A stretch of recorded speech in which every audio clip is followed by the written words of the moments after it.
ZONE, stock analysis and price prediction. Is it a buy? Watch this short 1-minute video till the end, find out. Looking at CleanCore Solutions.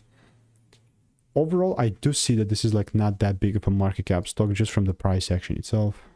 Yeah, market cap of around 10M. Not volatile at all, so I'm not just going to immediately come to a conclusion.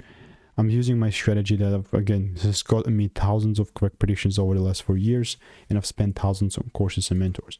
But looking back, it's not something that's bullish for me whatsoever. Ideally, I would love to see a double break, but we're just not there. So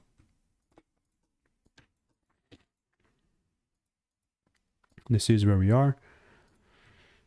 If the price does go up a little bit and then breaks the lows, that's even a 5 short sell for me, honestly. So I'm going to continue to keep you updated.